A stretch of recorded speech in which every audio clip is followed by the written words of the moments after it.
Hello, I'm Lonnie, I'm Amber. and we are Untitled Nerd Network, brought to you by Infinity Flux out of Hickson, Tennessee. This is the live recap slash review of the Yay. second ever episode of Rick and Morty, Lawnmower Dog, which I think this would have been better off being called Scary Terry I agree. or something. Like, Yeah. I don't know, maybe that was like the big surprise, or something. Yeah. Well, maybe they didn't expect Scary Terry to be such a hit. Yeah, But I mean, people still talk about him. I don't know why they would have thought that because, he's mocking Freddy Krueger. Huh. I'm actually bothered more that this is the second episode of the series and we've not seen the character since. Yeah, he's not made a reappearance, has he? Mm-mm. Now, I know he's I think maybe in one of the video games or one of the apps or something, he's made an appearance, but nothing like canon-wise. I don't even think he's had a background, like a background scene or anything. But yeah, I mean, great character. I mean, just a blatant. What was it Rick said? He's a legally safe '80s horror knockoff with swords for fingers Yes, instead instead of of knives. knives, yes. Mm-hmm. Illegally safe.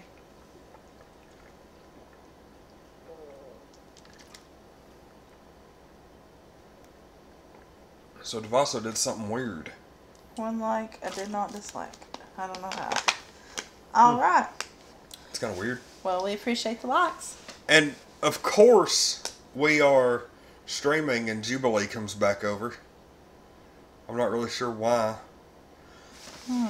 But this episode had two running plots. Number one was Rick and Morty have to leave. Rick's main thing, I guess, is a holdover from the last episode. Mm-hmm. Is he's trying to make Morty's grades better, so instead of, they go into his math teacher's dreams. Yes. And if you've noticed, the first couple episodes of Rick and Morty spend a lot more time on like the domestic front, Morty's school, stuff like that. Well, Whereas, they gotta nip that in the bud, because he's wanting Morty not to have to go to school as often, so he can be with him yeah, more. and they do realize. I mean, we'll cover that at a later review. But there is a reason Rick wants Morty with him all the time, Right. and we'll cover that later without Yes. completely spoiling everything. She's in the bags. Yeah. Oh Lord. Um, Anyway. So part of the episode is them trying to get they use these little devices that go in the air to go into a person's dreams and kind of give them messages, kind of make them carry out things in real life, and subliminal messaging. Mm-hmm. And they do that to Morty's math teacher to try to get him A's in math, and of course it backfires and turns into a whole running thing through the episode. Yes, they keep swapping from dream to dream to dream. Yeah, it just keeps going deeper. It's like the 9 circles of hell. And it actually does, because it keeps getting weirder and darker and things the further they go down. Yes, the first. And so, on top of that, right before they leave to go on that, they give the dog a helmet that makes him smarter. Well, the dog is smart enough, not smart enough to talk or anything, but smart enough to where he knows what's going on, and he figures out how to improve his helmet and ends up turning He's just getting bigger batteries. yeah, he turns into like this mech machine, and can talk and becomes really smart. Mm-hmm. And everything, and ends up basically taking over the world over the course. And that was like one of the big points of the episode, or one of those quotes that carried over and still is where he's like meets Summer in the middle of the night, and he was like, "Where are my testicles, Summer?" She's like, "Whoa, that's a really deep question." Oh, that's great. It was really good. this like established that they would have many more episodes with like dueling stories, like two separate plots going on. Well, at I mean, once. the first one pilot really did. didn't. It wasn't a strong. Yeah, it plot. wasn't as strong. It was just establishing characters, so there wasn't really a strong plot there. Yeah, because in the first one you had basically Rick and Morty running around doing their thing, and then you had Jerry and Beth doing, kind of figuring out that Morty hadn't been in school in forever. Mm-hmm. And, to hear a lot of a bunch of the episode descriptions and stuff of the first episode, they actually like make it seem like that's the episode where Rick returns to the family and everything. But no, according to the principal, Morty hadn't been in school for like... Well, I mean, Beth said he just came back into my life. That doesn't mean it was like recent. It could have been months. Yeah. Because they said, over the past, 6 weeks or something, he'd been at school for 7 hours? Or 30 days or something like that. Something like that, yeah. So, yeah, I mean, I'm sure Rick just hopped right in and started pulling him out of school. Oh, yeah. And one thing, I hate that we're even still covering episode 1. But, that they had that neutron bomb, or whatever it was, at the very beginning, the very first scene of Rick and Morty. And there was actually... because Rick passed out, and I guess Morty had to figure out how to disarm it. Mm-hmm. In the Vindicators episode in season 3, he had another neutron bomb, and they were like, do you know how to take one of these apart? And Morty's like, yeah, I do it all the time.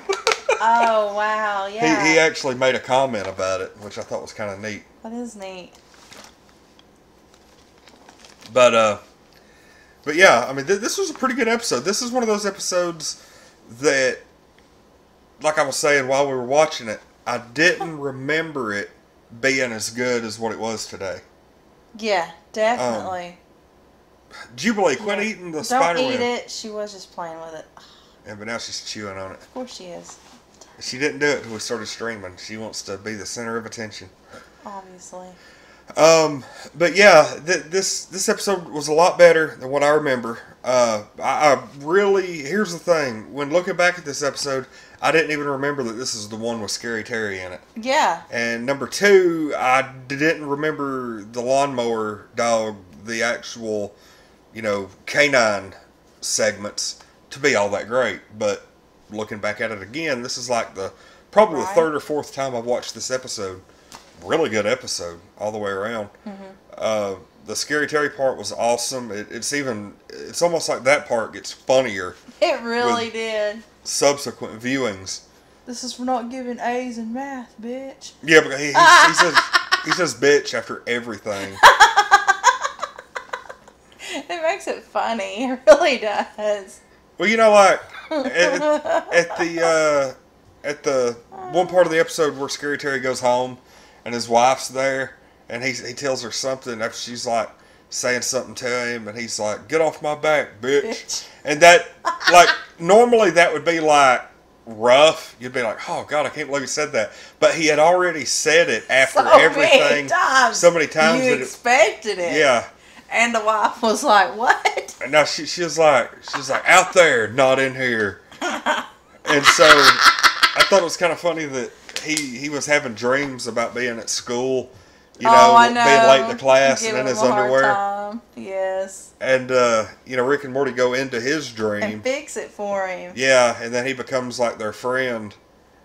I mean, that's great because, I don't know, it was just funny. It really was. He's like, anything you guys need. His wife was like, I ain't seen him this relaxed in years.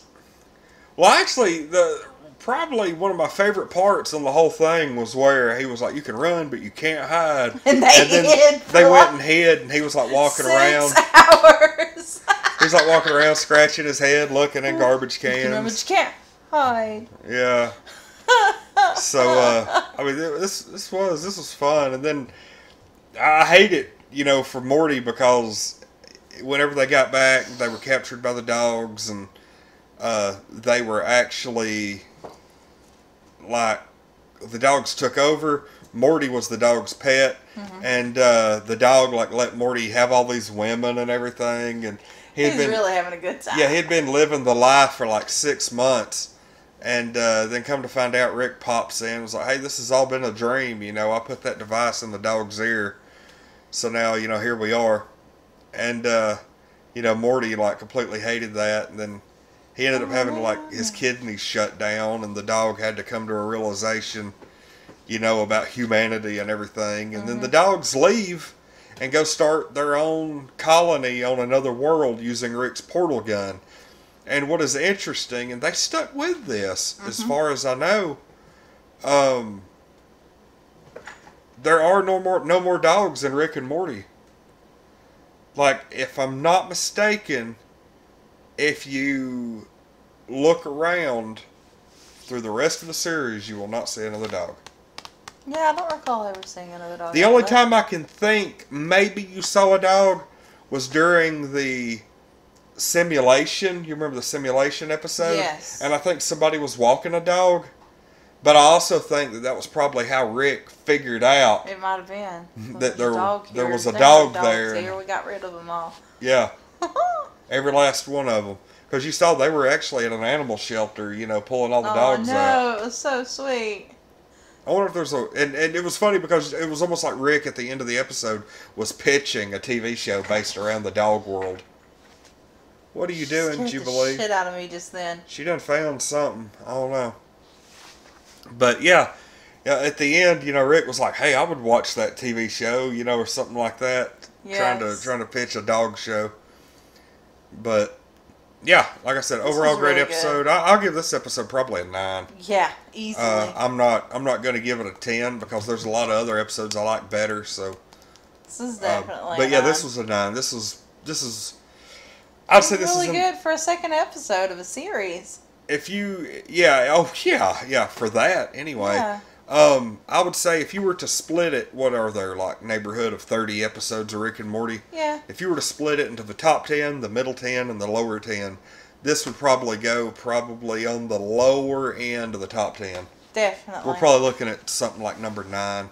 I would actually like to sit down and rate every Rick and Morty episode in order after we've watched them all. That sounds like a plan. That actually would make a pretty neat little list. That might be a little project one day I'm off. We'll just sit down and do that. But yeah, a 9. You give it a 9? Oh yeah. A little bit higher? No, 9's good. This was really good. Really funny stuff. Scary Terry, the dogs.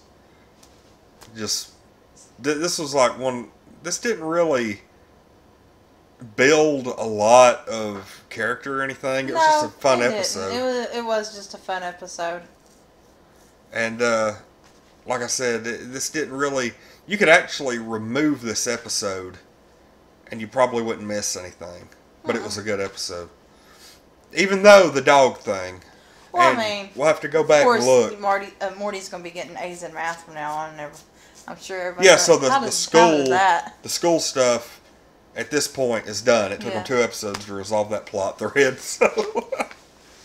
All right, well, that right there is it on our Rick and Morty review. This is the 2nd episode ever of Rick and Morty. Lawnmower Dog, which I still think they should have called it Scary Terry.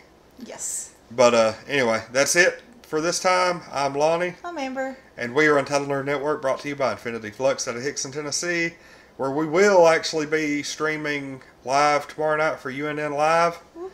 Check it out. It'll be the UNN Live October 19th.